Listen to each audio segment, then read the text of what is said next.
우리 다 같이 시간이 되었으므로 자리에서 일어나셔서 함께 찬양하며 나아가겠습니다.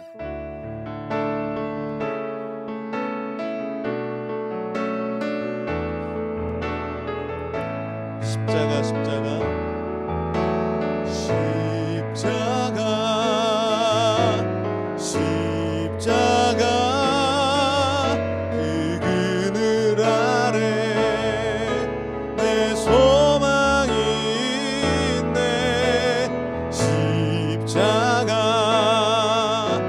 십자가 그 그늘 아래 내 생명이 있네. 우리 그렇게 다시 고백합니다. 십자가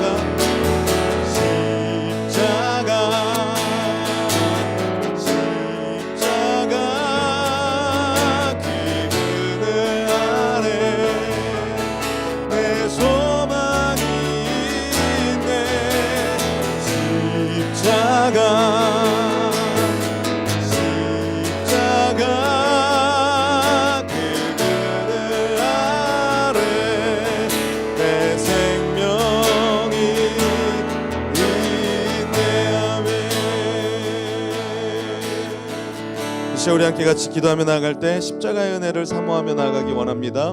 오늘 주일을 맞으며 주님 앞에 나아가 우리가 예배할 때에 우리를 하나님 그 십자가의 은혜와 십자가의 공로로 그리고 십자가의 보혈로 깨끗게 하시며 오늘 온전히 주님 앞에 예배케 하여 주시옵소서. 우리 그렇게 한 목소리로 같이 기도하며 나아가겠습니다. 주님 감사합니다. 이 시간 우리를 사랑하여 주시고 우리를 부르시고 이끄시고 인도하셔서 주의 자리 가운데 나오게 하심을 감사합니다.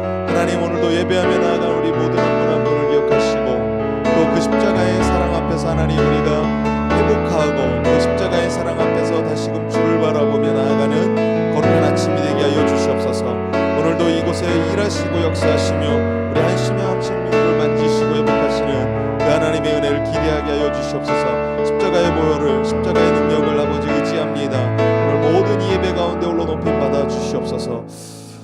할렐루야. 여호와께 감사하라. 그는 선하시며 그 인자하심이 영원하미로다. 누가 그 능히 여호와의 권능을 다 말하며 주께서 받으실 찬양을 다 선포하랴. 정의를 지키는 자들과 항상 공의를 행하는 자는 복이 있도다. 아멘. 우리 다 함께 주님 앞에 사도신경하심으로 우리의 신앙을 고백하며 나아가도록 하겠습니다. 나는 전능하신 아버지 하나님 천지의 창조주를 믿습니다. 나는 그의 유일하신 아들 우리 주 예수 그리스도를 믿습니다. 그는 성령으로 잉태되어 동정녀 마리아에게서 나시고 본디오 빌라도에게 고난을 받아 십자가에 못 박혀 죽으시고 장사된 지 사흘 만에 죽은 자 가운데서 다시 살아나셨으며 하늘에 오르시어 전능하신 아버지 하나님 우편에 앉아 계시다가 거기로부터 살아있는 자와 죽은 자를 심판하러 오십니다. 나는 성령을 믿으며 거룩한 공교회와 성도의 규제와 죄를 용서받는 것과 몸의 부활과 영생을 믿습니다. 아멘. 우리 다 같이 자리에 앉으셔서 우리 함께 같이 고백하며 나아가겠습니다.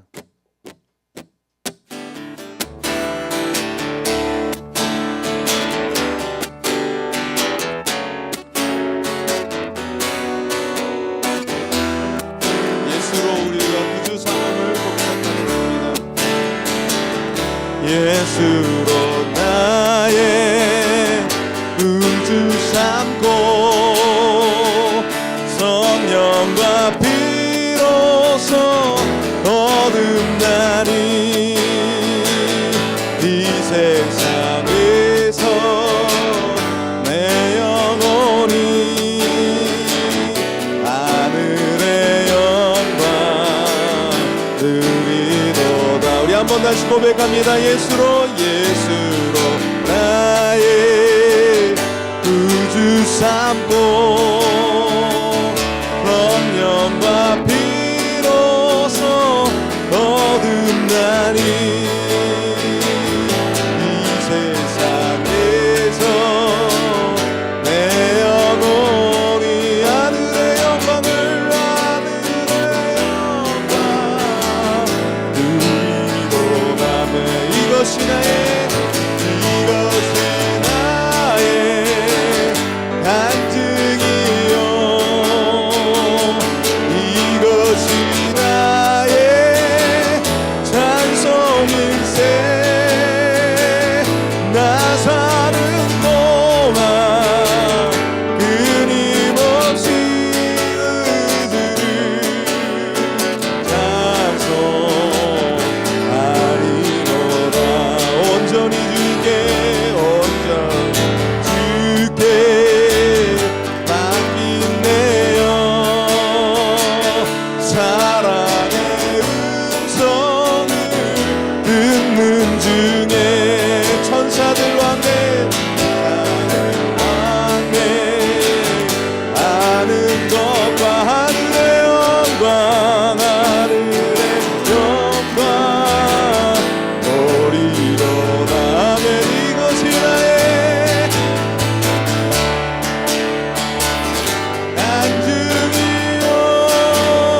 걷고 구속한 주님만. 할렐루야. 우리 3절 가사로 다시 고백합니다. 주님 안에 주 안에 기쁨으로 마음의 풍랑이 잔잔히 세상과 나를 강도 덮고 구속한 주님만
우주를 찬송하리로다.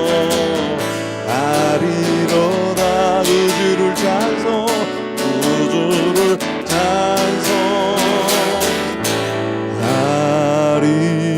찬송하리로다.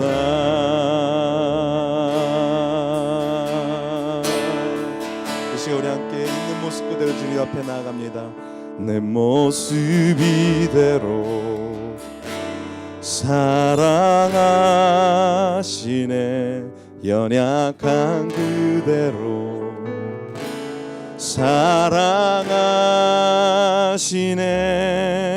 나의 모든 발걸음 주가 아시나니 날 인도하소서. 내 모습 이대로 내 모습 이대로 사랑하시네. 연약한 그대로 사랑하시네. 나의 모든 발걸음 주가 아시나니 날 인도하소서. 주님 날개 아래 주의 날개 아래 거하는 것 주의 임재 안에 거하는 것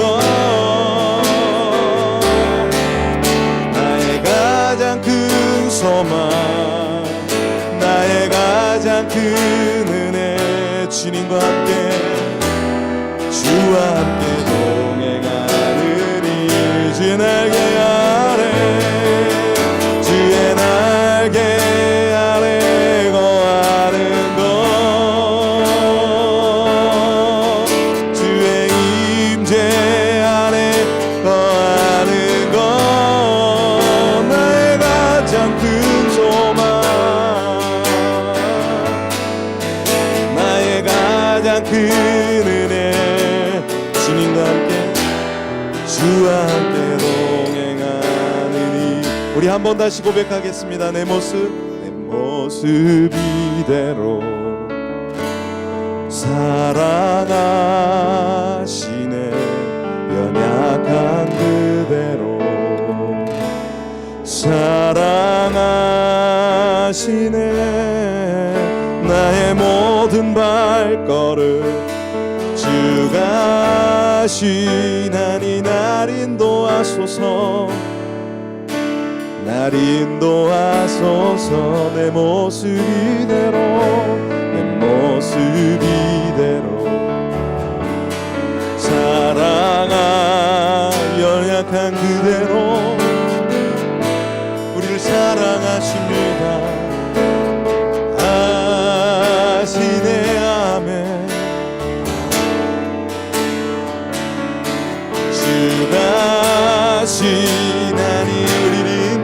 하소서. 날 인도하소. 주님의 날개 아래, 주의 날개 아래 거하는 것. 아멘. 거하는 것. 나의 가장 큰 소망, 나의 가장 큰 주 앞에 동행하느니. 주님의 날개 아래, 주의 날개 아래 거하는 것. 주의 임재 아래 거하는 것.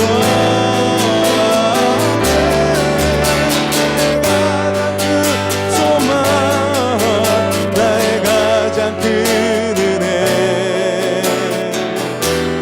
주와 함께 동행하느니. 이 시간 우리 같이 좀 기도하겠습니다. 기도할 때에 고백처럼 하나님, 주의 임재 안에 거하는 우리가 내 예배가 되기를 원합니다. 우리가 오늘 이 아침 다른 무엇을 간구하며 나아가는 것이 아니라 주의 얼굴을 구하게 하여 주시옵소서. 주님을 사모하게 하여 주시옵소서.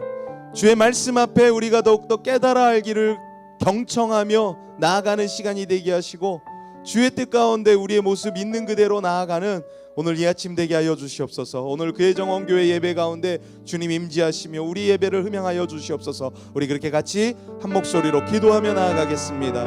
아버지 감사합니다. 주의 은혜 안에 거하는 것, 주의 임재 안에 거하는 것, 그것이 우리의 가장 큰 소망입니다. 바람입니다. 이 아침 다른 무엇을 사모하고 구하고 찾는 것이 아니라 주의 뜻을 구하고 주의 은혜를 사모하며 나아갑니다. 하나님, 오늘 이 아침 우리가 더욱더 그렇게 주님, 하나님, 우리의 그 아래는 마음들을 깊이 흠양하시고, 또한 아버지 예배하며 나아가는 우리 모든 성도님들 한 분 한 분들 가운데 주를 구하고 나아가는 그 사모함들을 기억하여 주시며, 이 아침에 비록 적은 수의 무리들이 나와 예배하며 주님 앞에 나아갈지라도 하나님, 우리가 진정으로 주님의 얼굴을 구하게 하여 주시고 주의 뜻을 구하게 하여 주시옵소서. 하나님, 오늘 이 아침 우리 가운데 주님의 임재를 구하게 하시고 있는 모습 그대로 나아가 주의 뜻 가운데서 온전히 새로운 우리 피조물이 되어질 수 있도록 주님 도와주시옵소서. 그렇게 일하실 줄 기대합니다. 주님 감사합니다. 지난 한 주도 우리를 눈의 동자처럼 보호하시고 이끌어 주셔서 주의 전으로 나오게 하여 주시며 주 앞에 예배하게 하여 주심을 감사합니다. 하나님, 우리가 다른 무엇을 사모하는 것이 아니라 오늘 찬양의 고백처럼 주의 임재를 사모합니다. 주님께서 오늘 예배 가운데 흠양하여 주시기를 원합니다. 오늘 비록 적은 수의 무리들이 모여 예배하는 처소일지라도 하나님, 주님을 사모하는 마음으로 구하고 주의 뜻을 구할 때 오늘 우리 한 영혼 한 영혼 가운데 주의 말씀을 새겨지게 하여 주시고 주의 뜻을 더욱더 분별하며 깨닫는 지혜를 우리 가운데 허락하여 주시옵소서. 하나님, 우리가 결단하며 또한 주님 앞에 나아가는 믿음도 허락하여 주셔서 하나님, 주의 말씀을 붙들고 세상 가운데 살아가는 우리 모든 성도들이 되게 허락하여 주시옵소서. 하나님, 오늘 이곳을 향해 나오는 우리 성도님들의 그 걸음걸음 또한 기억하시며 피치 못할 사정과 여러 가지 이유로 또 함께하지 못하는 우리 성도님들도 하나님 기억하여 주셔서 그들이 어디 있든지 간에 자신을 빛으로 소금으로 부르신 그 하나님의 명령 앞에, 그 사명 앞에 하나님 자신의 본 모습을 잃지 않도록 주님 도와주시옵소서. 오늘 이 예배 가운데 주님 높임 받으시며 함께하여 주시고 이 시간 주의 얼굴 구하는 모든 자들마다 주를 만나고 돌아가는 거룩한 아침 되게 하여 주시옵소서. 그렇게 일하실 주님을 기대하며 살아계신 예수 그리스도 이름으로 기도드리옵나이다. 아멘.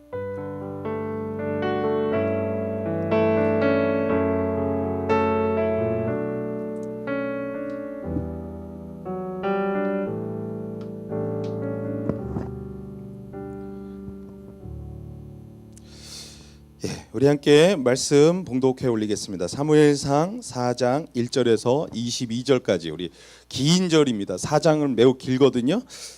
긴 절인데 우리 함께 좀 1절서부터 22절까지 한 목소리로 좀 봉독해 올렸으면 좋겠습니다. 교독하겠습니다. 사무엘의 말이 온 이스라엘에 전파되니라. 이스라엘은 나가서 블레셋 사람과 싸우려고 에벤에셀 곁에 진치고 블레셋 사람은 아벡에 진쳤더니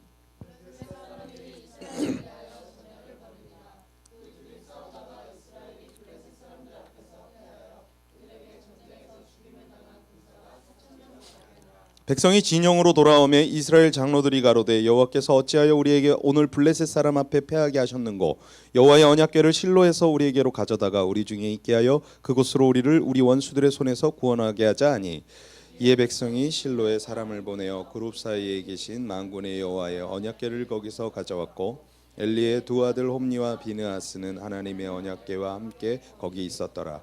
여호와의 언약궤가 진영에 들어올 때 온 이스라엘이 큰 소리로 외치며 땅이 울린지라. 블레셋 사람이 그 외치는 소리를 듣고 이르되 히브리 진영에서 큰 소리로 외침은 어찌 됨이냐 하다가 여호와의 궤가 진영에 들어온 줄을 깨달은지라. 블레셋 사람이 두려워하여 이르되 신이 진영에 이르렀도다 하고 또 이르되 우리에게 화로다. 전날에는 이런 일이 없었도다. 우리에게 화로다. 누가 우리를 이 능한 신들의 손에서 건지리요. 그들은 광야에서 여러 가지 재앙으로 애굽인을 친 신들이니라. 너희 블레셋 사람들아 강하게 되며 대장부가 되라. 너희가 히브리 사람의 종이 되기를 그들이 너희의 종이 되었던 것 같이 되지 말고 대장부 같이 되어 싸우라 하고. 그래서 사람이 쳤더니 이스라엘이 패하여 각기 장막으로 도망하였고 살육이 심히 커서 이스라엘의 보병에 엎드러진 자가 3만 명이었으며 하나님의 궤는 빼앗겼고 엘리의 두 아들 홈니와 비느하스는 죽임을 당하였더라. 당일에 베냐민 사람이 진영에서 달려나와 자기의 머리에 티끌을 덮어쓰고 실로에 이르니라. 그가 이를 때는 엘리가 길곁 자기의 의자에 앉아 기다리며 그의 마음이 하나님의 궤로 말미암아 떨릴 즈음이라. 그 사람이 성읍에서 들어오며 알림에 온 성읍이 부르짖는지라. 엘리가 그 부르짖는 소리를 듣고 이르되 이 떠드는 소리는 어찌 됨이냐. 그 사람이 빨리 가서 엘리에게 말하니 그때 엘리의 나이 98세라. 그의 눈이 어두워서 보지 못하더라. 그 사람이 엘리에게 말하되 나는 진중에서 나온 자라. 내가 오늘 진중에서 도망하여 왔나이다. 엘리가 이르되 내 아들아 일이 어떻게 되었느냐. 소식을 전하는 자가 대답하여 이르되 이스라엘이 블레셋 사람 앞에서 도망하였고 백성 중에는 큰 살육이 있었고 당신의 두 아들 홈니와 비느하스도 죽임을 당하였고 하나님의 궤는 빼앗겼나이다. 하나님의 궤를 말할 때 엘리가 자기 의자에서 뒤로 넘어져 문 곁에서 목이 부러져 죽었으니 나이가 많고 비대한 까닭이라. 그가 이스라엘 사사가 된 지 40년이었더라.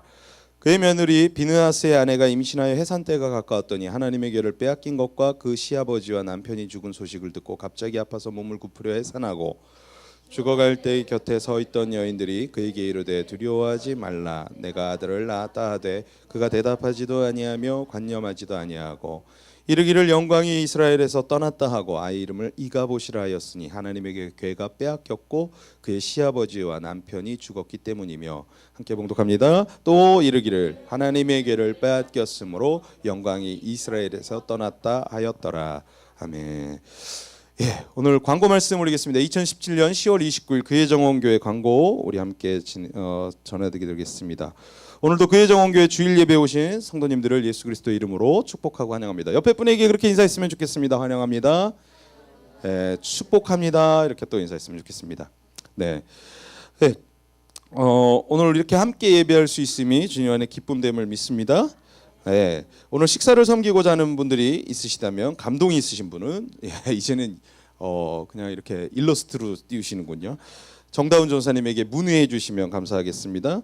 그리고 오늘 12월 2일 일본 단기 선교를 위한 콘서트가 나니아의 옷장에 성신여대에 있는데요. 오후 5시에 있습니다. 그래서 여러분들 미리 시간 스케줄 좀 빼주시고 또 주변에 말씀해 주셔서 그날 일본 선교를 위한 준비를 해주시고 11월서부터는 이제 본격적으로 일본 선교를 떠나시는 분들과 함께 기도회도 하고 저희가 준비해야 될 것들을 더 구체적으로 좀 준비하려고 합니다. 그래서 11월 중순에 우리가 떠나는 교회 그 토요나카 교회 박천명 목사님이 또 한 일주일 한국 들어오세요. 네, 그래서 들어오시면 또 함께 또 구체적인 이야기들을 나누고 또 그 한 주 중에 하루라도 좀 시간을 빼서 이번 일본 단기 선교 가시는 분들에게 좀 오리엔테이션을 가서 하는 게 아니라 미리 이곳에서 좀 현지 목사님 모시고 또 어떤 준비를 어떻게 해야 되고 현지 교회 상황은 어떤지도 좀 이야기를 듣고 그렇게 좀 나누는 시간을 갖도록 하겠습니다. 네, 오늘 히스가든 선교단은 김포 금포교회 오후 2시 반이라서 오늘 두 분 이제 함께 오전에는 같이 예배 참석해 주셨는데요. 함께 또 사역을 나가니까 여러분 기도해 주셨으면 좋겠습니다. 히스가든 주중 사역이 있습니다. 우리 계속 스케줄 보시면 아시겠지만 끊임없이 좀 바쁘게 움직이고 있습니다. 여러분 왔다 갔다 하면서 안전하게 잘 다닐 수 있도록 기도해 주시고 또 지치지 않도록 여러분 기도해 주셨으면 감사하겠습니다. 12월 12일 둘째 주 주일은 온 가족이 함께 드리는 예배이기도 하지만 저희 교회정원교회는 12월 둘째 주 주일은 추수감사주일 예배로 드리고 있습니다.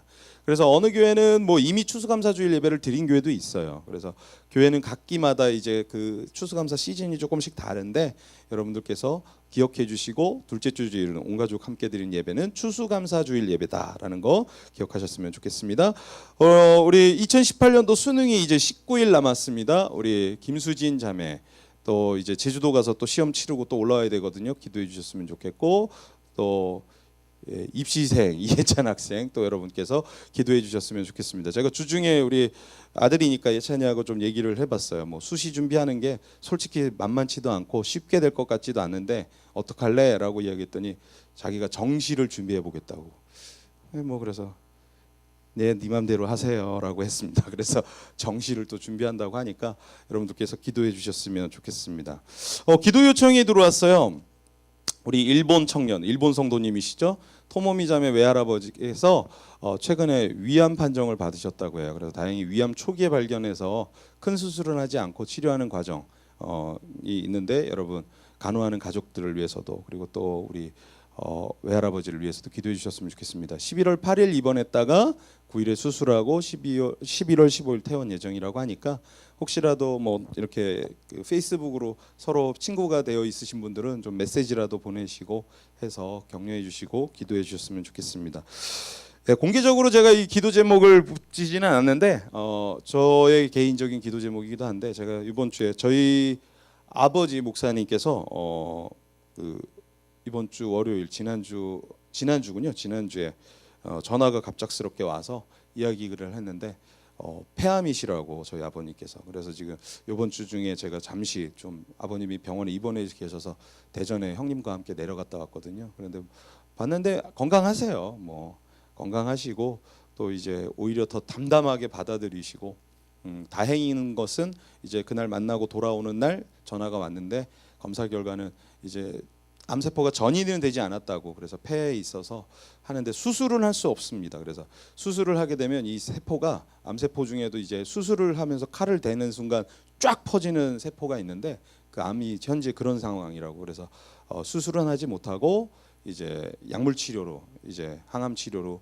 이제 치료를 계속 하게 될 것 같습니다. 그래서 여러분들께서 좀 같이 좀 기도해 주셨으면 좋겠습니다. 혹시 주변에 이렇게 좀 편찮으신 분들이 또 우리 계시면 말씀해 주시면 또 기도하도록 하겠습니다. 우리 중보기도가 있으신 분들은 중보기도 카드를 제출해서 내주시면 좋겠습니다. 다음 주 우리 대표 기도는 유현주 집사님께서 해주시겠습니다. 한 주 또 기도하면서 준비해 주시고 또 함께 예배를 섬겨주셨으면 감사하겠습니다. 광고 또 올라오지 않았는데 이야기는 하고 가야 될 것 같아요. 왜냐하면 항상 교회라는 곳이 이야기 없이 그냥 유야무야 지나가면 이 뒷얘기들이 이렇게 돌면서 그냥 없었던 얘기들이 점점 더 커지고 또 그렇지 않은 사실 그 팩트가 아닌데 마치 팩트인 것이냐 이렇게 흘러다니는 이야기들이 생길 수 있어서 미리 좀 말씀을 드려야 될 것 같습니다. 먼저 말씀드리는 것은 저도 몰라요. 뭐냐면 우리 신일섭 전사님이 저희 공동체를 떠나셨습니다. 떠나셨는데 왜 떠나는지 저도 몰라요. 왜냐하면 갑작스럽게 떠나셨기 때문에 그냥 하루아침에 일어나자마자 눈 뜨고서 바로 그냥 나가셨어요. 그래서 왜 떠나는지도 모르고 연락을 아무리 취해도 연락이 없고 그냥 주변 분들을 통해서만 제가 이렇게 아름아름 들어보니까 이제 본인이 좀 떠날 의사가 있어서 다른 공동체를 찾고 있다라는 얘기까지 제가 이제 아무래도 이제 교집합이 있으니까 다른 분들을 통해서 이제 제가 듣게 됐습니다. 그래서 뭐 구체적인 얘기는 하지 않았는데 떠나셨기에 떠날 마음을 갖고 떠나셨는데 제가 이렇게 계속 더 이렇게 깊게 푸시하면 본인도 부담을 쓸 것 같아서 그냥 알겠다고 하고 문자로도 그냥 카톡만 제가 남겨놨고 그래서 이제 그냥 저희 교회 홈페이지에서도 이제 사역자를 지웠습니다. 그래서 혹시라도 여러분들께서 오해가 없으셨으면 좋겠어요. 제가 자르거나 뭐 대판 싸웠거나 어떤 그런 일들은 전혀 없었습니다. 그냥 솔직히 제가 화를 냈거나 싸웠거나 했으면 좋겠어요. 그러면 이래서 떠났습니다 라고도 제가 속 시원히 말씀을 드리겠는데 그런 것도 아무것도 없이 그냥 떠나셨기에 저도 솔직히 좀 답답합니다. 그런데 여튼 그런 상황인지라 여러분들께서 좀 이해해 주셨으면 좋겠고, 또 혹시라도 연락이 되셔서 이야기가 되시는 분들이 계시면 얘기해 주세요. 오셔서 꼭 인사하고 갔으면 좋겠다. 뭐가 됐던 간에 항상 끝이 좋아야 되지 않겠냐라고 좀 이야기를 전해 주셨으면 좋겠습니다. 그리고 또 더불어서 말씀드리는 것은, 떠나고자 하시는 분이 있으면 이렇게 떠나지 마시길 꼭 부탁드리겠습니다. 네. 꼭 얘기하고 떠나시기 바랍니다. 떠나는 거 붙잡지 않아요, 여러분. 제가 뭐 몇 안 되는 성도니까 발목을 붙잡고 떠나지 말라고 당연히 물론 이야기하겠지만, 그래도 떠나겠다면 제가 어떻게 하겠어요. 보내드리고 더 축복하는 마음으로 보내드리는 게 맞는 거죠. 그러니까 혹시 떠날 의사가 있으시면 미리 얘기해 주시면 감사하겠습니다. 옆에 분에게 이렇게 또 좀 격려하면서 인사했으면 좋겠습니다. 한 주 동안 수고하셨습니다 라고요. 한 주 동안 수고하셨습니다. 수고하셨습니다. 수고하셨죠? 한 주 동안 수고 안 하셨나요? 수고 많으셨으리라 봅니다. 한 주 동안 수고하셨을 텐데 오늘 또 아침 서둘러서 주일 아침 나오시느라 또 애쓰셨습니다. 제가 지난주 설교 잠시 말씀드릴게요. 지난주 설교에서 제가 엘리 제사장에 대한 이야기를 했습니다. 엘리 제사장이 사무엘을 코치하죠. 사무엘에게 나타났어요, 하나님이. 사무엘아 사무엘아라고요. 그랬을 때 3번이나 사무엘을 부르는 그 소리를 듣고 사무엘이 엘리 제사장이 부르는 줄 알고 잠자고 있는 엘리 제사장에게 뛰어 들어가 가지고 저 부르셨어요? 라고 이렇게 묻죠. 근데 나중에는 보니까 엘리 제사장이 이건 내가 부른 게 아닌데 자꾸 네가 누가 부른다고 하니 그건 하나님이신 것 같다라고 이야기해 주죠. 무슨 얘기입니까? 엘리 제사장은 하나님의 음성인지를 간파했다는 거예요. 근데 더 아이러니한 것은 엘리 제사장은 하나님의 음성을 듣지 못했다는 겁니다. 듣지 못했음에도 그게 하나님이라고 간파했다는 거죠. 결국 무슨 얘기겠어요? 종교적 경험과 또 어떤 그 노하우들이 있었기에 그는 그게 하나님이라는 걸 느낄 수 있었던 거죠. 그러나 반면 그는 하나님을 듣지 못했다는 거죠. 그리고 사무엘은 하나님을 알지 못했다라고 성경에 쓰여 있는데 하나님의 음성을 들었다라는 것입니다. 이게 아이러니한 거예요. 오늘 믿음 생활도 동일할 거라는 생각을 좀 해보지 않습니까? 여러분 이렇게 믿음 생활하는 거 어렵지 않아요. 그리고 믿음 생활하면서 이게 하나님의 뜻일 거야라는 거 찾아가는 거 어렵지 않습니다. 그러나 하나님의 음성을 듣고 살아가는 건 매우 어렵습니다. 오늘 그 모습을 이 사무엘상 3장에 이야기하고 있는 것이죠. 남들이 보기에 많이 아는 것처럼 보이고 거룩하게 보이는 것은 어렵지 않아요. 그러나 이런 사람도 분명히 구별될 때가 있다는 거 여러분 기억하셔야 됩니다. 그리고 그때가 언제냐면 바로 마지막 때라고 이야기하고 싶습니다. 성경엔 이런 걸 말하면서 열매를 보면 알 수 있다라고 말을 하고 있습니다. 그래서 마태복음 7장 16절에서 20절의 말씀을 제가 읽어드리겠는데, 그들의 열매로 그들을 알지니 가시나무에서 포도를 또는 엉겅퀴에서 무화과를 따겠느냐. 이와 같이 좋은 나무마다 아름다운 열매를 맺고 못된 나무가 나쁜 열매를 맺나니 좋은 나무가 나쁜 열매를 맺을 수 없고 못된 나무가 아름다운 열매를 맺을 수 없느니라. 아름다운 열매를 맺지 아니하는 나무마다 찍혀 불에 던져지느니라. 이러므로 그들의 열매로 그들을 알리라. 열매로 뭐 한다고요? 그들을 안다라고 이야기하고 있습니다.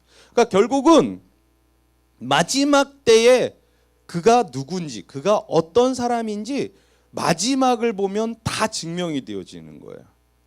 그러니까 아무리 겉에서 보여지는 시작은 대단하게 보이고 거룩하게 보이고 멋져 보일 수 있지만 그 열매로 그 사람을 알 수 있다라는 거죠. 오늘 엘리 제사장도 결국은 그 마지막을 경험하기 시작합니다. 그리고 그 엘리 제사장의 가문도 마지막을 경험하게 되는 게 오늘 우리가 읽은 사무엘상 4장의 이야기입니다. 끝을 보면 그 사람이 어떤 사람인지 알 수 있는데 아무리 처음에 괜찮은 사람처럼 보여도 결국 끝 지점에서 행동이나 결과를 보면 그 사람이 어떤 사람이구나, 그 사람은 어떻게 살았구나, 무엇을 가치관을 가지고 살았구나라는 것을 읽을 수 있는 거죠. 오늘 본문에 보면 엘리 제사장의 끝이 나오는 장면이 등장해요. 결국 엘리 제사장과 그리고 그 두 아들 홈리와 비느하스는 그들의 잘못된 행동으로 목숨까지 잃는 모습이 오늘 이 4장에 거론되어지고 있습니다. 그렇기 때문에 여러분에게 당부드리고 싶어요. 여러분, 마지막은 상당히 중요합니다. 엘리 제사장은 이스라엘의 사사로 오늘 말씀해 보면 40년의 세월을 보냈다라고 이야기하고 있습니다. 40년 사사로 지냈던 이 마지막 모습은 솔직히 상상하기 싫은 마지막의 모습이었어요. 뭐 다시 이따가 이야기하겠지만 엘리 제사장이 어떻게 죽었다고 아까 전에 성경 읽으셨나요? 언약궤가 빼앗겼다는 이야기를 듣고 자신의 의자에 앉아 있다가 뒤로 자빠져서 목이 부러져서 죽었다라고 그래요. 그 40년의 제사장 직분을 그렇게 끝맺음 했다라는 거예요. 왜 그렇게 됐습니까? 언약궤를 지켜야 되는 제사장이 언약궤도 빼앗기고 그리고 목이 부러져 죽고 결국은 그 무슨 말이에요? 자신의 끝이 그렇게 비참하게 끝났더라라고 성경은 이야기하고 있습니다. 제가 이 장면을 보고 이 말씀을 읽으면서 어떤 생각이 떠올랐냐면 한국 대형교회들이 떠올랐어요. 특별히 이 9월과 10월이면 교계들은 총회를 합니다. 총대들을 모으죠. 그리고 총대라 함은 각 교단의 어른들을 이야기합니다. 한 번씩 회장직을 겸임했던 분들을 모으십니다. 그리고 총회 법을 개정합니다.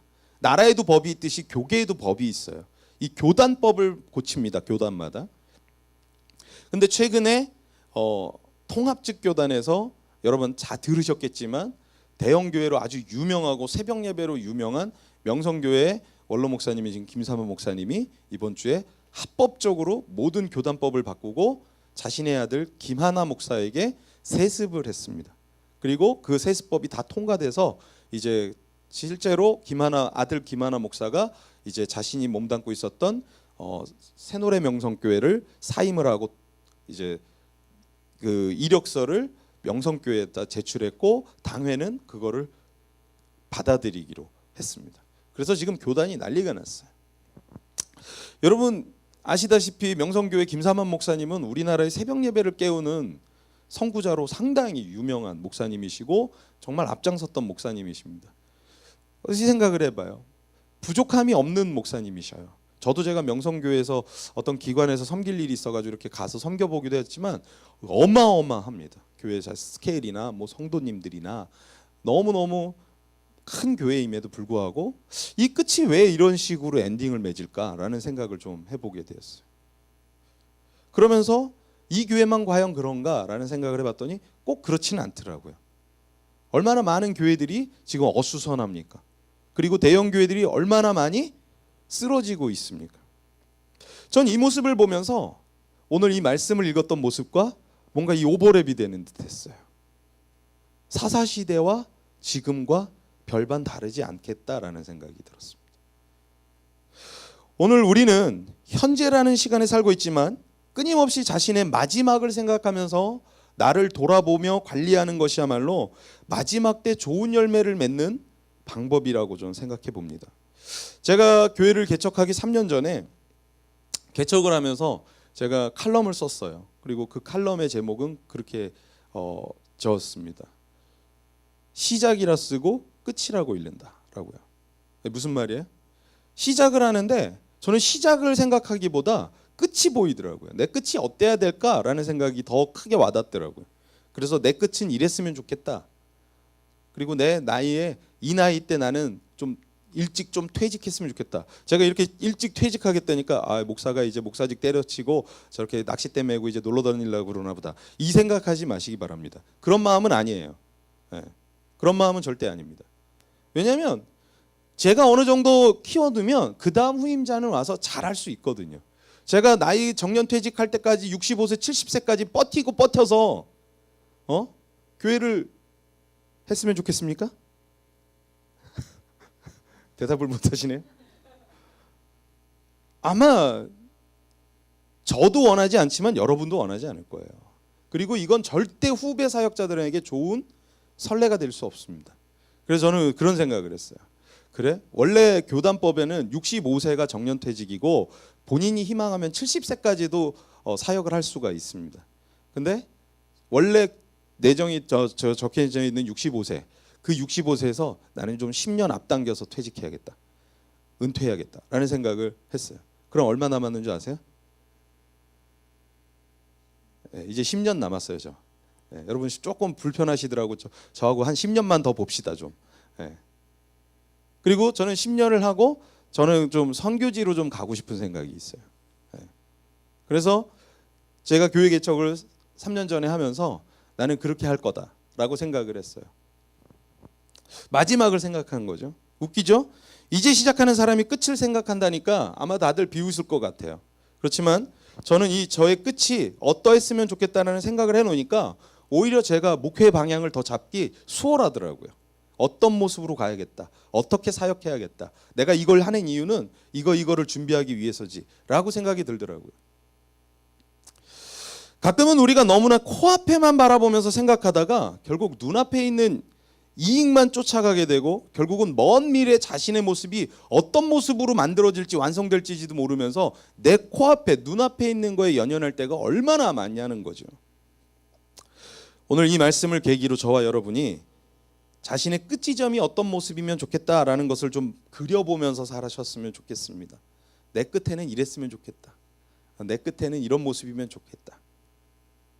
오늘 1, 2절 말씀을 좀 읽어보겠습니다. 함께 봉독합니다. 시작. 사무엘의 말이 온 이스라엘에 전파되니라. 이스라엘은 나가서 블레셋 사람과 싸우려고 에벤에셀 곁에 진치고 블레셋 사람은 아벡에 진쳤더니 블레셋 사람들이 이스라엘에 대하여 전열을 벌이니라.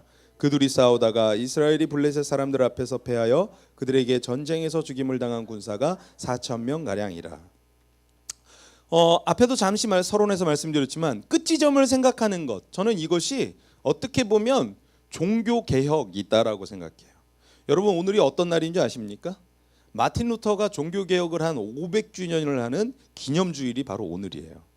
그래서 많은 교회마다 이 500주년을 기념하고 그리고 다시 한번 제2의 종교 개혁을 해야 되겠다라고 주장하고 이야기하고 있습니다.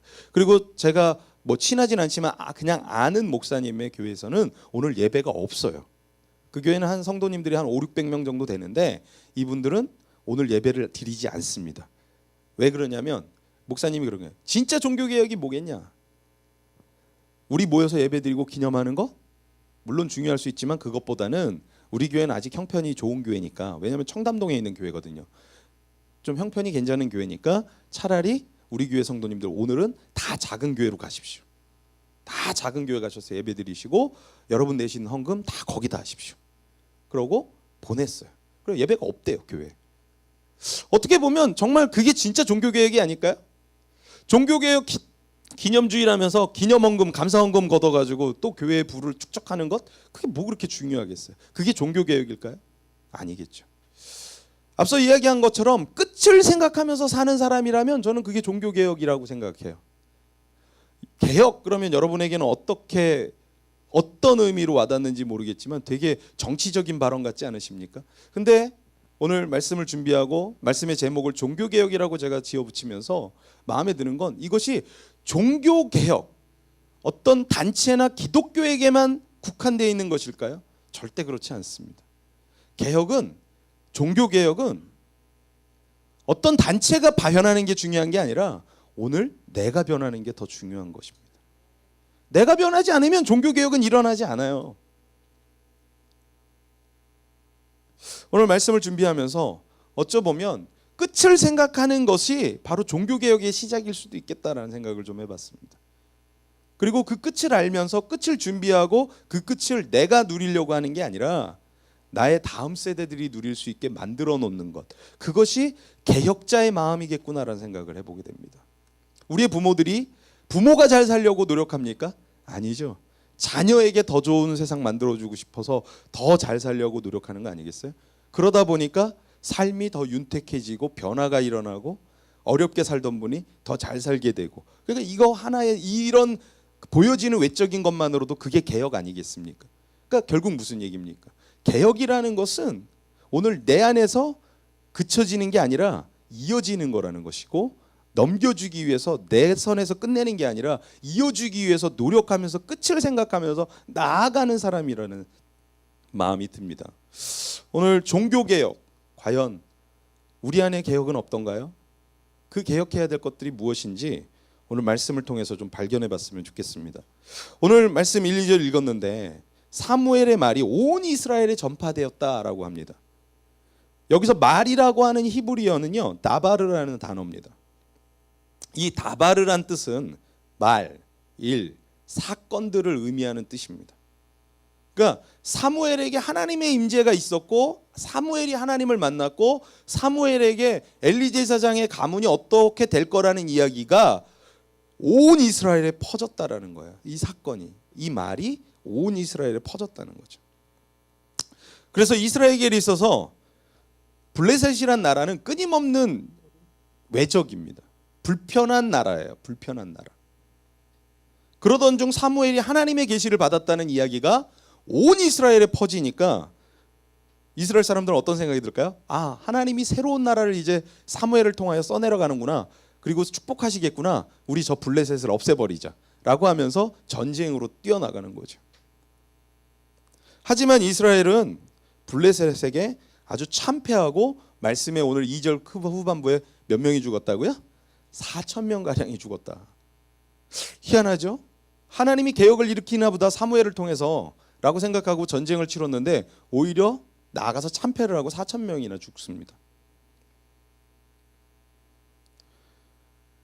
사무엘의 사건은 오늘 전쟁을 하라는 사인이 아니었어요. 사무엘에게 하나님이 나타나시는 사인은 나아가서 너희들 불편한 사람 죽여버려 라는 게 아니었다는 거예요.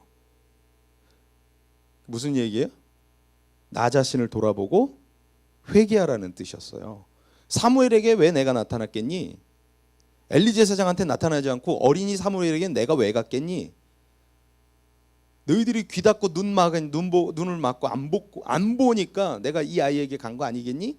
너희들은 깨닫고 다시 한번 회개해라 라는 사인으로 해석을 해야 되는데 오히려 이 사건을 자신들이 불편한 블레셋을 죽이라는 사건으로 해석하고 전쟁에 뛰쳐나갔다가 결국은 다 죽는 거죠. 개혁이란 뭘까요?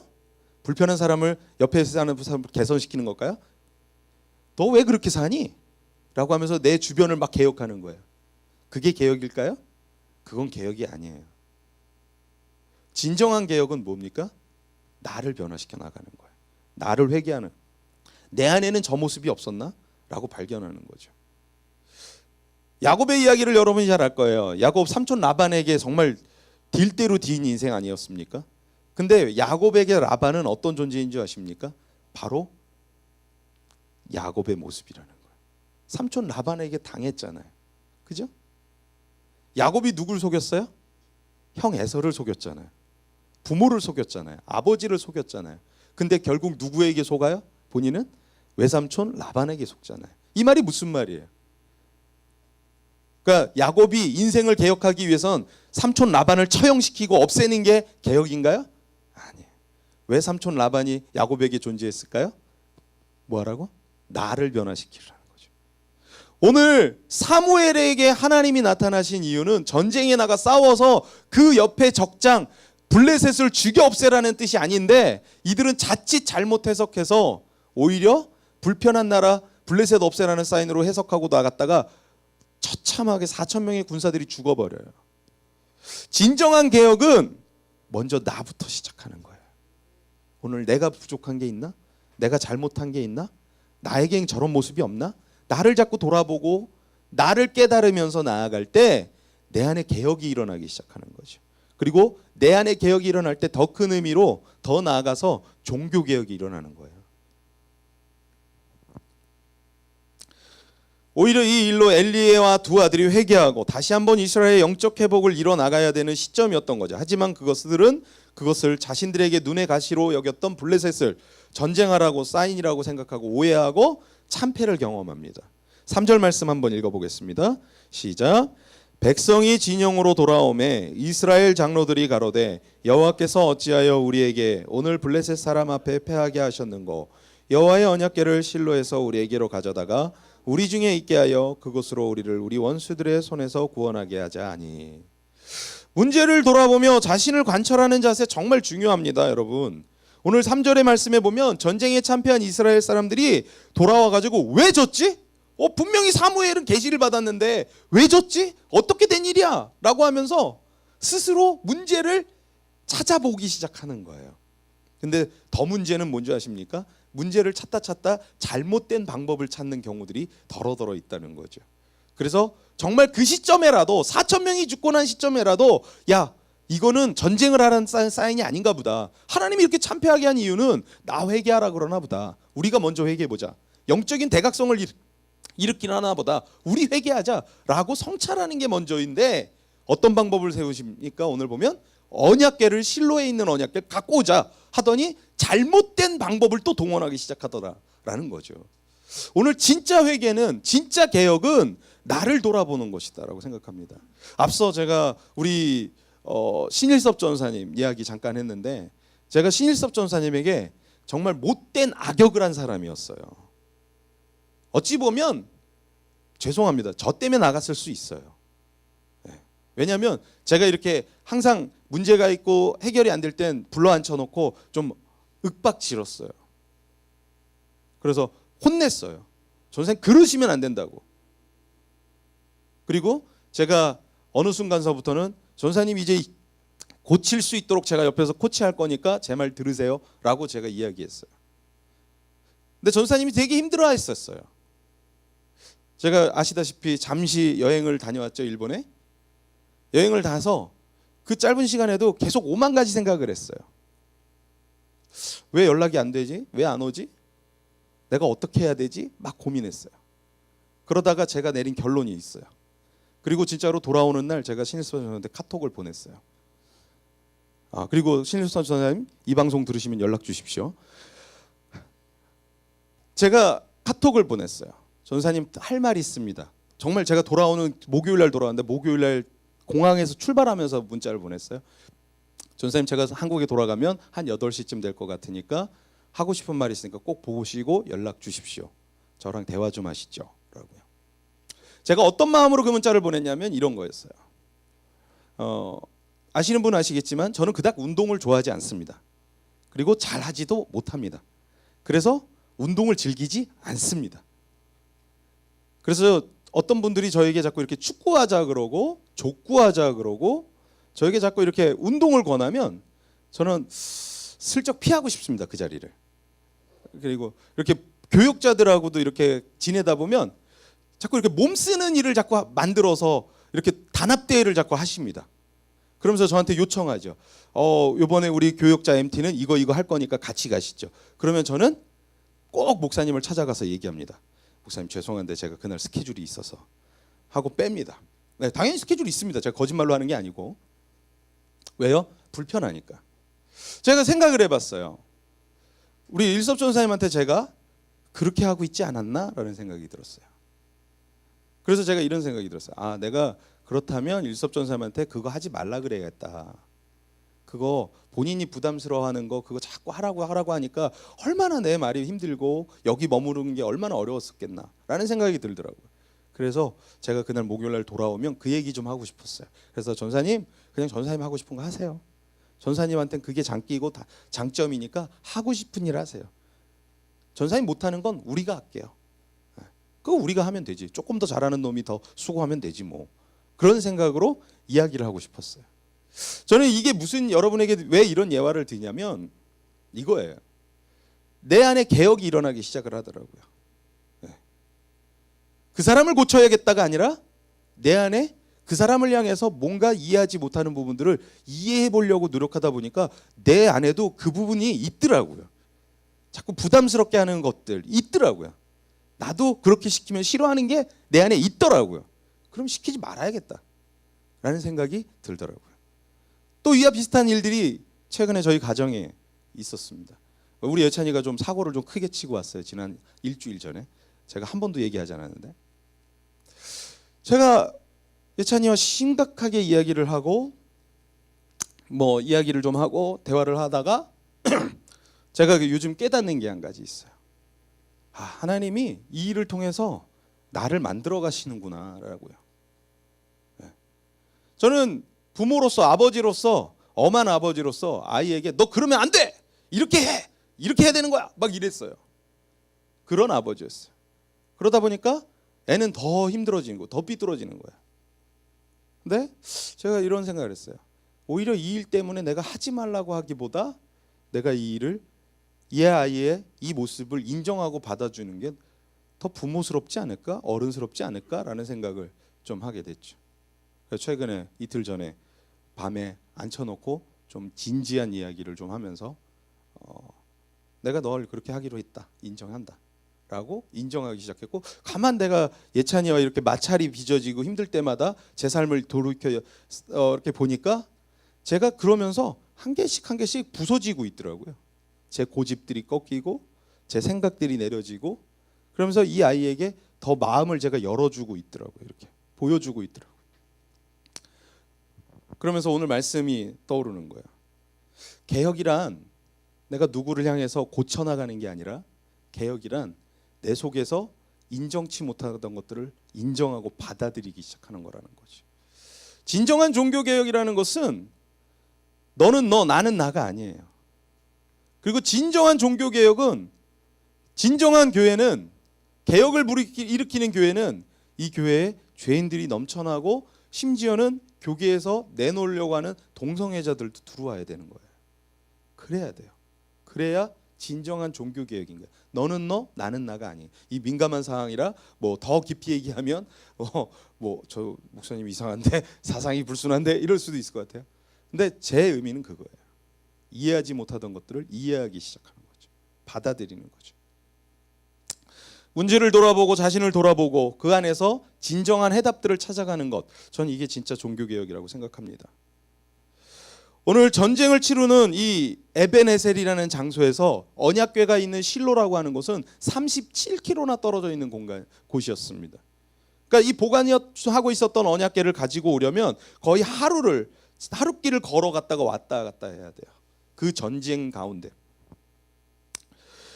그들이 궁여지책으로 내놓은 이 해결책은 언약궤를 들고 오는 것이었습니다. 하지만 진정한 해답은 그들이 전쟁에 패한 이유가 언약궤의 문제가 아닌 하나님 앞에 범죄한 것을 회개하는 게 더 먼저였어요. 이런 행동을 이스라엘 사람들이 보인 이유는 그 당시의 사사시대는 종교적 행위, 거칠에만 남아 있었기 때문인 거예요. 그러니까 종교개혁은 거칠애로 하면 안 돼요, 여러분. 개혁합시다. 종교개혁 500주년 기념 개혁 종교개혁 500주년이니까 우리 거칠애로 큰 행사하고 어딘 메인 스타디움 모여가지고 회개를 그냥 거칠애로 하고 행사로 하고 어떤 짜여진 콘티에 맞춰서 시간 되면은 내려오고 그 다음 순서 올라가고, 그게 종교개혁이 아니라는 거죠.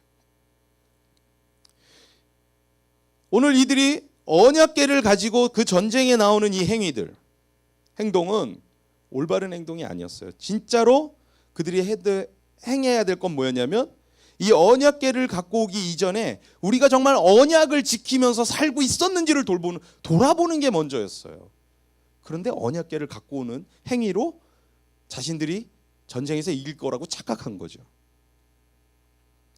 진정으로 하나님 앞에서 나의 문제를 찾고 발견하는 믿음의 행위는 십자가 액세서리를 귀에도 걸고 목걸이에도 걸고 옷에도 새기는 게 중요한 게 아니에요. 오히려 잠잠히 기도하면서 하나님의 얼굴을 구하고 내 자신의 모습을 회개하고 하나님의 인자를 구하는 게 문제를 해결하는 바로잡는 방법인 거죠. 오늘 이들이 했던 행위는 이와 비슷한 거예요. 마치 내가 지금 운전하면서 먼 거리 장거리를 가는데 불안하니까 이 성경책을 차에다가 갖다 놓는 거예요. 성경책 두면 괜찮겠지? 하나님이 지켜주시겠지? 이거와 똑같은 거예요. 그들이 언약궤를 들고 지금 전쟁터로 나가는 행위는 그거였던 거예요. 성경책을 차 안에 둬서 안전한 게 중요한 게 아니고요. 성경책을 읽으면서 말씀으로 삶으로 살아내려고 준법을 지키면서 파란불엔 가고 빨간불엔 서는 게 더 중요한 거예요. 근데 성경책을 차에다 두는 걸로 안식을 얻으려고 했다라는 거와 비슷한 거예요. 오늘 4절 말씀 읽겠습니다. 시작. 이에 백성이 실로에 사람을 보내어 그룹 사이에 계신 만군의 여호와의 언약궤를 거기서 가져왔고, 엘리의 두 아들 홈니와 비느하스는 하나님의 언약궤와 함께 거기 있었더라. 실로에 있던 언약궤가 에벤에셀로 이동하며 오면서 결국 언약궤를 보관하고 있던 누가 홈니와 비느하스도 전쟁터로 끌려오게 됩니다. 저는 이게 어떤 면에서는 하나님의 빅피처라고 생각해요. 홈니와 비느하스가 전쟁터에 나갈 일이 뭐가 있겠어요, 대제사장인데. 근데 이 언약궤를 갖고 오게 한 거죠. 그러니까 어떻게 돼요? 언약궤를 지키고 있는 홈리와 비느하스도 거기에 딸려 나가야 되는 거예요. 제가 이런 생각을 해봤어요. 만약 내가 홈리와 비느하스라면 이 전쟁터로 이 언약궤를 들고 나가면서 난 제사장인데 왜 전쟁터를 가지? 이건 아닌데 왜 이런 일이 벌어지는 거지? 이때라도 회개하고 이때라도 기도했다면 홈리와 비느하스는 어떻게 살려놨을지도 모르겠어요. 근데 그들은 전쟁터로 끌려 나오게 되면서 그런 고민 절대 하지 않았던 것 같습니다. 왜냐하면 오늘 성경에도 그들이 회개했다는 기록은 어디에도 적혀 있지 않아요. 오히려 예측할 수 있는 증거들이 난무합니다. 두 아들 모두 전쟁의 승리를 아마 확신했을 거야. 왜? 언약궤 가지고 나가니까 야 우리 이길 거야. 걱정하지 마. 나 전쟁터로 끌려가는 거 제사장인데 언약궤가 있으니까 하나님이 우리를 전쟁에서 죽게 하겠어? 아마 그런 종교적 행위로 똘똘 뭉쳐있던 이 홈리와 비느하스는 성경책이 있으니까 내 차는 사고 안 나 하면서 그 전쟁터로 나갔을 것 같아요. 성경 어디에도 그들은 회개했다는 얘기가 없어요. 그리고 오히려 그들은 종교적 자만심에 빠졌을 거다라는 예측 가능한 성경이 써여 있더라는 거죠. 5절서부터 9절 말씀 읽겠습니다. 시작. 여호와의 언약궤가 진영에 들어올 때 온 이스라엘이 큰 소리로 외치며 땅이 울린지라. 블레셋 사람이 그 외치는 소리를 듣고 이르되 히브리 진영에서 큰 소리로 외치면 어찌 됨이냐 하다가 여호와의 궤가 진영에 들어온 줄을 깨달은지라. 블레셋 사람이 두려워하여 이르되 신이 진영에 이르렀도다 하고 또 이르되 우리에게 화로다. 전날에는 이런 일이 없었도다. 우리에게 화로다. 누가 우리를 이 능한 신들의 손에서 건지리요. 그들은 광야에서 여러 가지 재앙으로 애굽인을 친 신들이니라. 너희 블레셋 사람들아 강하게 되며 대장부가 되라. 너희가 히브리 사람의 종이 되기를 그들이 너희의 종이 되었던 것 같이 되지 말고 대장부같이 되어 싸우라 하고. 이 언약궤를 가지고 홈리와 비느하스가 그 에베네셀로 들어가니까 어떤 일이 벌어졌는지 아십니까? 말씀해봤더니 온 이스라엘이 뭐 했다고요? 큰 소리로 외쳤더니 땅이 울렸대요. 근데 땅이 울릴 정도라면 대체 몇 명이 있었던 걸까 생각을 해보니까 오늘 말씀의 후반에 보면 결국은 나중에 3만 명이 더 죽거든요. 그러니까 이 지금 전쟁에 나간 사람들이 3만 명에 아까 전에 죽은 사람까지 4천 명에 3만 4천 명에다가 4천 명이 죽었으니까 끝났다 치고 그럼 3만 명이 있었고 더 있었겠죠. 그러니까 몇만 명이 운집해가지고 있는 그 이스라엘 진영에 언약궤가 쫙 들어오니까 이스라엘 사람들이 어떻게 했어요? 우와 하고 함성을 지르니까 땅이 진동하는 거지. 여러분 이 전쟁터에 여러분 머릿속에 그림을 그려보세요. 이게 언약궤인데 제가 홈리와 비느하스고 여러분도 홈리와 비느하스라고 생각해봐. 회개는 안 하고 전쟁터 왜 끌려가는 거지? 막 이러고 생각하고 언약궤를 메고 언약궤가 가니까 하나님 이기게 할 거야 라고 생각하고 그 전쟁터의 전장에 딱 들어섰는데 이스라엘 진영의 사람들이 군중들이 우와 하는 소리를 들으니까 어떤 마음이 들 것 같으세요? 당연히 봐봐 우리 이겨 자식들 하면서 너희들 끝났어 하면서 종교적 자만심에 빠지지 않았을까요? 전 분명히 그랬을 것 같아요. 여러분 우리 그렇지 않습니까? 하다못해 저희도 집회 다니다 보면 몇천 명이 모여있는 아니 뭐 하다못해 1,000명만 모여있는 장소에 가서 노래 쫙 할 때 우와 하고 이렇게 박수가 예를 들어 이런 경우가 있어요. 그대여 우와 막 이런 경우 있어요. 그러면 그대여 하고 나서 그 다음 아무 걱정 이 나와야 되잖아요. 그대여 우와 이러면 순간 이렇게 똑같은 거예요. 똑같은 거예요.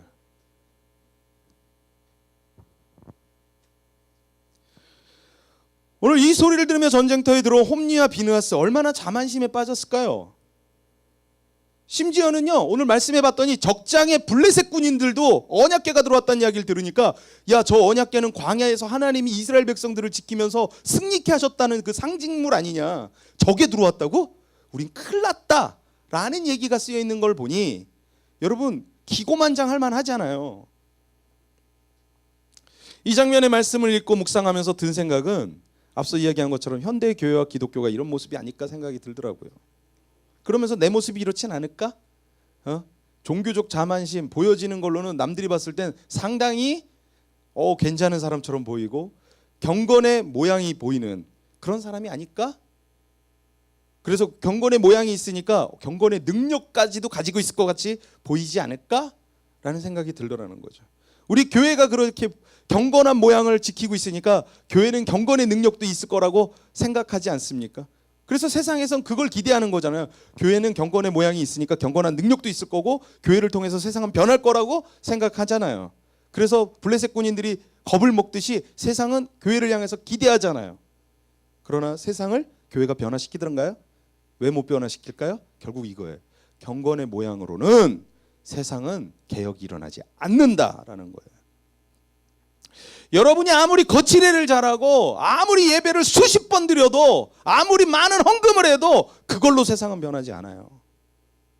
뭘로 변해요? 경건의 능력으로 변하는 거예요. 이 시대가, 그리고 오늘 우리가 회복해야 할 게 있다면 경건의 능력입니다. 종교적 언어, 종교적 문화를 가지고 구사한다고 세상이 변하지 않아요. 내가 경건의 능력을 소유했다고 착각하시면 안 돼요. 그 모양으로만. 경건의 능력이란 이렇게 정의 내릴 수 있을 것 같아요. 늘 나를 점검하고 돌아보고 말씀 앞에 나를 깨우는 행위. 그래서 경건의 능력은 내 생각, 내 고집, 내 감각이 시키는 대로 살아가는 것이 아니라 하나님의 뜻을 내 삶에 녹여내리며 살아가는 것, 그것이 경건의 능력이다라고 생각이 듭니다. 오늘 말씀을 준비하다가 이런 경건의 능력을 갖고 그럼 나는 살고 있는가라고 생각하면서 솔직히 말하면 좀 부끄럽더라고요. 그리고 또 한 가지는 그럼 이렇게 살아가는 사람은 이 땅에 과연 존재하고 있는가라고 생각하다가 탁 떠오른 두 분이 있었어요. 그 한번 사진 올려주시겠어요?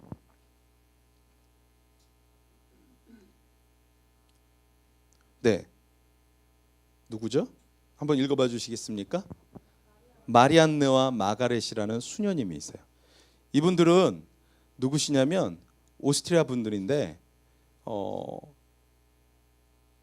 수녀님이 저 젊은 나이에, 지금 저곳이 어디냐면 소록도라는 곳입니다. 저 젊은 나이에 소록도에 들어와서 수녀님들이 두 분이 평생을 봉사하셨어요. 그러다가 한 수녀님이 대장암에 걸리십니다. 그리고 대장암에 걸리다 보니까 자신이 오히려 이제는 이들을 도울 수가 없고 도움을 받아야 되는 입장이 돼버리니까 이 수녀님들이 한국의 생활을 정리하고 인사도 하지 않고 두 수녀님이 편지 한 장 덩그러니 써놓고 2014년 자신의 본국으로 몰래 소록도를 빠져나와 가버리셨어요. 그리고 이 사실이 밝혀졌어요. 그러면서 소록도 안에서 사람들이 막 찾기 시작했어요. 수녀님들 어디 갔냐고. 근데 편지만 남아있는 거예요. 더 이상 내가 여기에서 섬기고 도와줄 수가 없습니다. 죄송합니다. 라고요.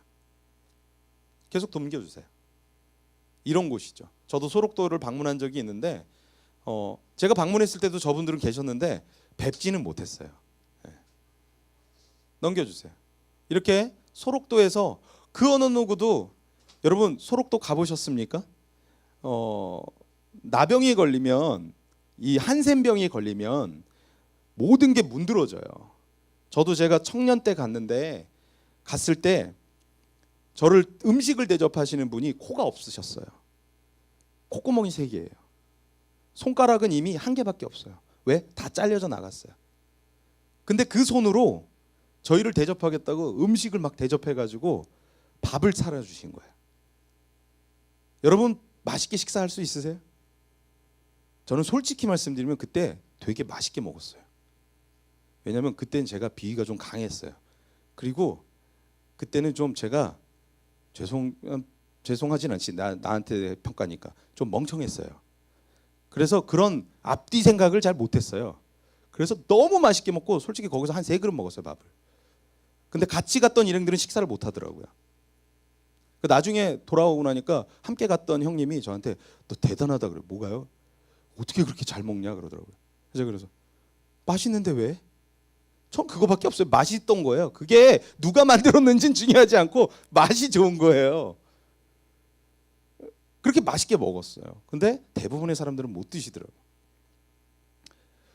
근데 이분들이 결국은 이 나이가 되셨고요. 지금 올해 문재인 정부가 들어오고서 이 사건을 알게 되고 문재인 정부가 이 두 분을 노벨 평화상 후보로 우리나라에서 지금 등재시키고 계속 밀고 있습니다. 이런 분들에게 노벨 평화상을 줘야 됩니다라고 하면서. 가능하실까요? 이런 일들이? 하나님이 마음을 주시는 거예요. 야, 저기 대한민국, 이분이 40년 전에 한국 땅을 밟았거든요. 40년 전 한국 땅 소록도, 여러분 어땠을 것 같아요? 지금 소록도에 제가 알기로 다리가 놓여졌다라고 얘기 들었는데 제가 갔을 땐 배 타고 들어갔어야 됐어요. 여러분 하나님 마음 주셔서 이렇게 갈 수 있으세요? 절대 아마 못할 확률이 높습니다. 하나님 저 해야 될 게 너무 많고요. 이것도 해야 되고 저것도 해야 될 거예요. 근데 이분들이 그것을 행하는 거죠. 작은 실례이지만 저는 이런 게 바로 경건의 능력이 아닐까라 생각합니다. 내 자신 안에서 내 모든 것을 내려놓고 하나님의 뜻을 쫓아 살아가서 종교적 행위로 내가 수녀로서 살아가는 것 아니라 종교적 행위를 내려놓고 오늘 경건의 회복을 이루어나가는 거룩한 경건의 능력을 가지고 살아가는 것이라고 생각합니다. 또 작은 실례를 한 가지만 더 이야기하고 말씀을 정리할까 합니다. 제가 아는 어느 목사님이 미국을 가셨어요. 사역을 가셨어요. 그리고 렌트를 했어요. 미국은 땅이 워낙 넓기 때문에 이 렌트를 많이 합니다. 그리고 렌트를 할 때 타이어를 상당히 잘 챙겨 주셔야 돼요. 안 그러면 타이어 펑크 나면 어디 가서 고쳐야 될 때를 난감할 때가 많거든요. 근데 이 목사님이 렌트를 해서 사역지에 와서 사역을 마치고 저녁쯤 끝내고 나왔는데 차량의 바퀴에 바람이 다 빠져 있더라는 거예요. 그래서 스페어 타이어를 열려고 본넷 뒤에 트렁크를 열어서 봤더니 이 스페어 타이어마저 너무 낡아 빠져서 고칠 수가 없는 거예요. 그러니까 결국은 그 한인교회 집사님한테 부탁을 해가지고 밤중에 공수를 받아서 타이어를 갈고 정말 애를 먹어서 몇 시간 동안 애를 먹고 당신이 원하는 사역지로 가서 또 사역을 하고 마지막에 출국 전에 이제 렌트카 회사 들려서 차를 반납하려고 한인 회사니까 한인 회사 사장님한테 차량이 이런 차량을 렌트해 주시면 어떡해요? 라고 이야기를 했다는 거죠. 그랬더니 사장님도 너무 놀라서 가지고 제가 그런 차를 렌트했다고요? 뭐 이러면서 너무 오히려 더 이렇게 역정내듯이 말을 하더라고요. 여러분 만약 그런 상황이라면 어떻게 하시겠어요? 그러면 일 똑바로 하라고 말이야. 이게 좀 그러겠냐고. 그러지 않겠어요? 네, 저는 그래요. 저는. 근데 그 사장님도 역시 역정을 내더니 이야기했는데 이 아는 목사님이 그냥 이렇게 물음을 던졌대요. 저한테 일부러 그러신 거 아니죠? 그랬더니 이 사장님이 당연하죠. 그랬더니 그럼 됐어요. 라고 했더니 이 말에 이 사장님이 감동을 한 거예요. 그러더니 이 사장님이 약속을 한 거예요. 혹시 뭐 하시는 분이세요? 저 목사입니다. 그러세요 목사님? 목사님 다음번에 오시면 무조건 저희 회사로 오십시오. 제가 저희 회사에서 제일 좋은 차로 렌트해드리겠습니다. 그리고 목사님의 소개로 오는 사람들은 무조건 제일 좋은 차로 렌트해드리겠습니다. 라고 약속을 받고 왔다고. 그 얘기를 제가 들으면서 어쩌보면 작은 거지만 이게 경건의 능력이 아닐까라는 생각을 해보는 거죠. 내 감정이 욱하니까 확 뱉어버리고 싸우고 했다면 그 안에선 그런 일들이 일어날 수가 없어요. 하지만 다시 한번 생각해 보는 거죠. 절대로 이 사람이 날 일부러 골탕 먹이려고 한 게 아닐 텐데 그걸 가지고 내가 분노하고 있다면 내 안에 아직도 뭐가 없다는 거죠? 내 안에 경건의 능력이 없는 거죠. 예배를 드려요. 교회 와서 성경책 끼고 와서 거룩하게 예배 드리는 건 할 수 있어요. 근데 정말로 내가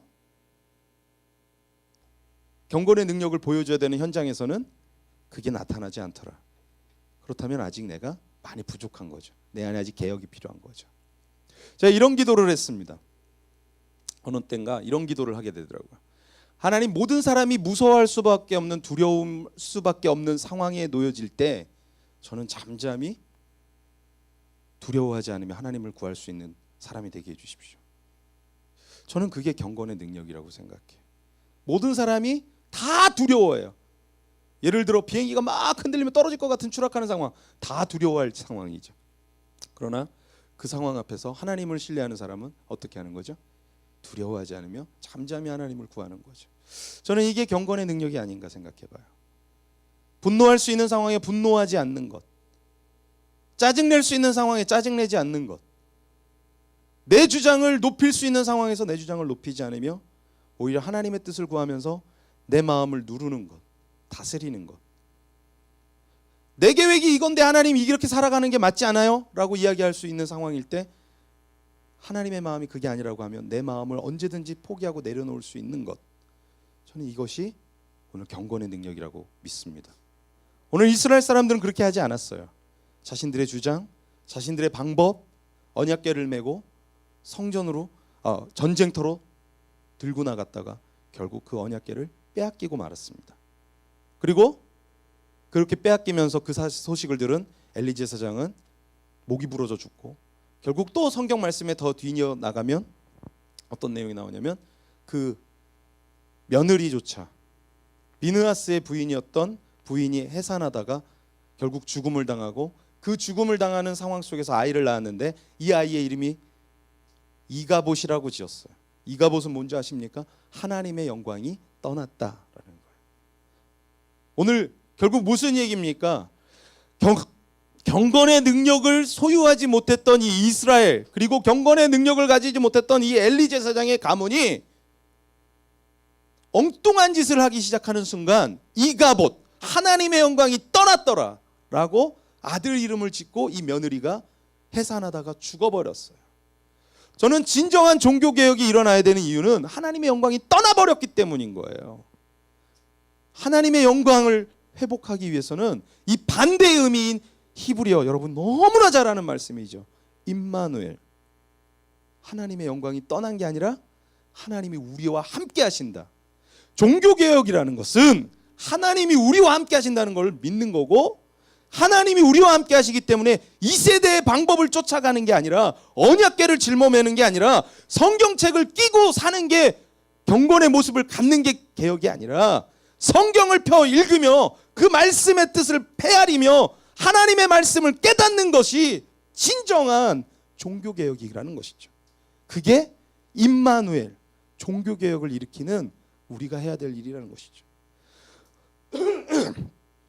우리 잠시 반주해 주시겠습니까? 오늘 우리 안에, 그의 정원교회 안에 종교개혁이 일어났으면 좋겠어요. 그러기 원하십니까? 종교개혁은 다른 곳에서 먼저 일어나는 게 아니라 내 속에서 일어나야 되는 거예요. 나로부터 시작되는 거예요. 내 삶을 통해서 일어나는 거예요. 그랬을 때 내 주변이 변화되는 거예요. 내 교회가 변화되는 거예요. 우리 그의 정원교회가 이런 종교개혁을 일으켜 나가시길 여러분 희망하지 않으십니까? 전 소망해요. 그리고 이 소망의 중심에 교회가 있고, 그 교회의 중심에 여러분이 있기를 원합니다. 그러려면 오늘 우리 삶에 이가봇의 삶을 살았다면 이제는 임마누엘의 삶으로, 하나님의 임재의 삶으로 우린 살아가야 될 줄 믿습니다. 그러면 우리를 통해서 제2의 종교개혁은 일어날 것입니다. 제2의 종교개혁이 우리의 교회를 통해서, 우리 애를 통해서 일어날 줄 믿습니다. 오늘 이 시간 소망 없는 내 삶에 새 생명을 허락하신 그 하나님의 그 뜻 무엇이겠습니까? 오늘 발견하시면서 우리가 나아갔으면 좋겠습니다. 함께 같이 찬양하겠습니다. 소망 없는 내 삶에 새 생명 허락하신 날 향한 주님의 은혜, 놀라운 주님의 사랑, 삶의 문제 힘겨워 눈물만 흘릴 때도 날 안아주시는 주님, 한없는 주님의 사랑 나 찬양하네. 나의 믿음 주께 드려 나의 삶이 주를 향해 내 유일한 사랑 되신 주께 내 삶 드리리. 나의 믿음 주께 드려 나의 삶이 주를 향해 내 유일한 사랑 되신 주 삶 드리리. 오늘 말씀을 기억하며 같이 좀 기도하겠습니다. 종교개혁이 일어나는 것은 멀리서부터 일어나는 게 아니라 구조를 변화시키는 것이 아니라 내 속에서 먼저 일어나야 되는 것입니다. 내가 잘못된 방법을 찾고 있었다면 하나님은 나에게 무수한 사인을 보내셨는데 회개하지 못하고 다시금 깨닫지 못하고 내 방법을 찾고만 있었다면 하나님 오늘 이 시간 하나님 잘못된 언약궤를 짊어매고 전쟁터로 나아가는 무지함을 행했다면 용서하여 주시옵소서. 하나님 내 방법을 내려놓게 하여 주시고 하나님의 뜻을 구하게 하시고 하나님의 인자를 찾게 하여 주시옵소서. 블레셋 군대를 없애는 게 중요한 게 아니라 내 속에 나를 쓰러뜨리는 죄를 무너뜨리는 우리가 되게 하여 주시옵소서. 우리가 함께 한 목소리로 같이 기도하며 나가겠습니다. 오 할렐루야. 하나님 아버지, 종교개혁 500주년을 맞으며 나아가 우리의 삶에 하나님 내가 진정으로 변화될 것을 깨닫습니다. 내 안에 아버지 죄된 습성들과 내 안에 아버지 죄되었던 것들을 내려놓기 원합니다. 오늘 이 아침 아버지 하나님 앞에 나 자신을 돌이켜 나아갑니다. 하나님 종교개혁이 일어나야 합니다. 내 안에 개혁이 일어나야 합니다. 교회가 개혁을 일으켜야 합니다. 우리의 삶의 개혁이 일어나야 됩니다. 하나님 더 이상 우리가 말로만 종교개혁을 이야기하지 않게 해주시고 하나님 내가 문제가 있는 것은 다른 사람의 문제가 아니라 내게 문제가 있고 내가 아버지 하나님 기도하지 못하고 회개하지 못하며 내가 무릎 꿇지 못함임을 깨달아 알게 하여 주시옵소서. 하나님 오늘 이 아침에 우리 교회 정의교회가 이 시대에 아버지 개혁을 일으켜 나가는 하나님의 교회가 되기를 원합니다. 내 삶의 종교개혁이 일어나게 하여 주시옵소서.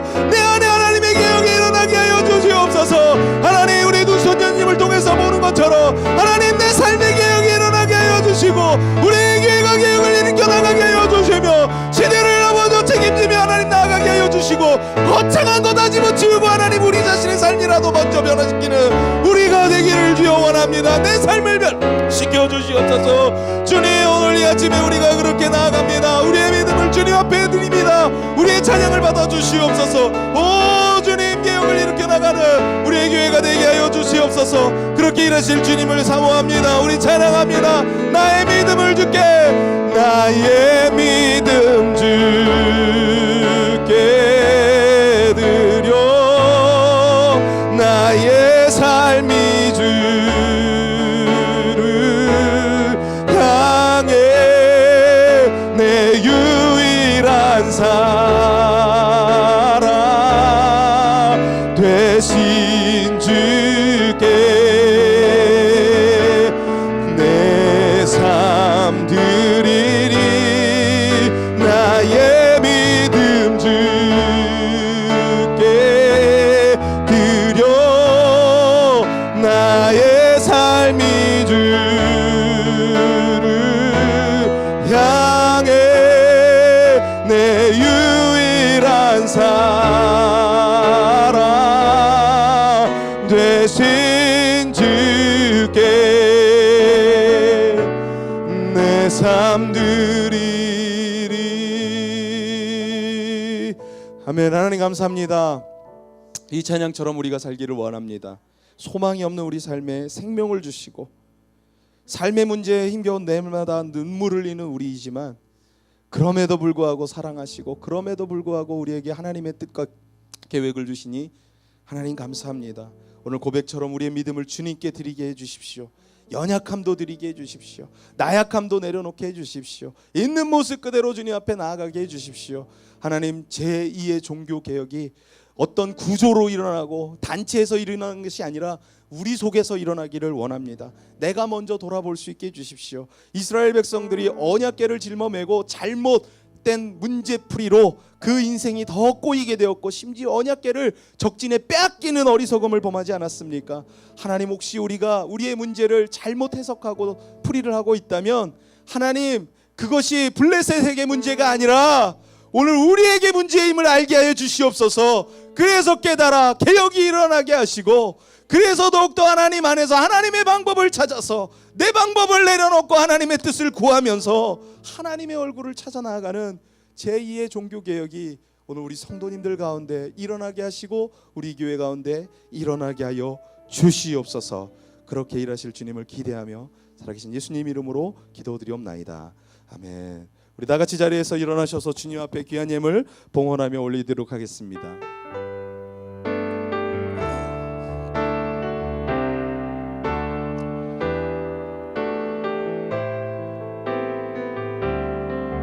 고백합니다. 나 주님의 기쁨 되기 원합니다. 나 주님의 기쁨 되기 원하네. 내 마음을 새롭게 하소서. 새 부대가 되게 하여 주사. 주님의 빛 비추게 하소서. 내가 원하는 한 가지, 주님의 기쁨이 되는 것. 내가 원하는 한 가지, 주님의 기쁨이 되는 것. 아멘. 그렇습니다. 하나님, 오늘 주님의 기쁨 되는 것이 우리의 소망이요 우리의 바람입니다. 주님, 이 찬양의 고백처럼 우리 성도님들이 주님의 기쁨으로 살아가게 하여 주시옵소서. 그의 정원교회가 그렇게 주의 기쁨 되게 하여 주시옵소서. 하나님, 오늘도 하나님 앞에 다시금 우리의 자신을 돌아봅니다. 혹시라도 우리 안에 엘리 제사장처럼, 홈리와 비느하스처럼, 이스라엘처럼 하나님 어리석음을 갖고 있었고 죄된 모습이 있었다면 우리를 용서하여 주시옵소서.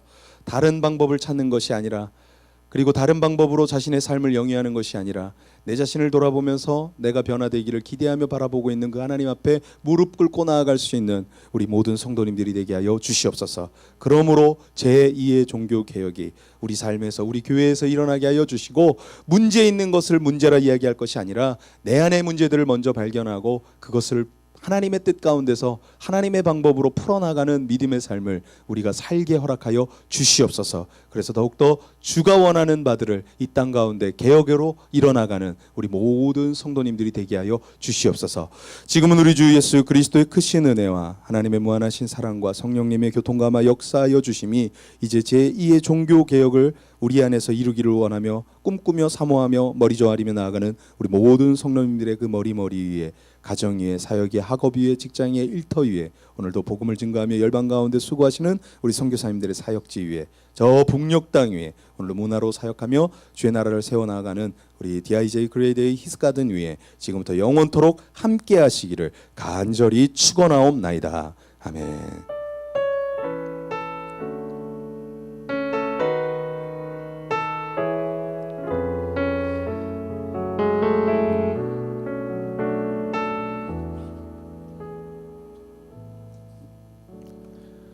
우리 하나님께 모든 영광의 박수 올려드리겠습니다. 주님 감사합니다.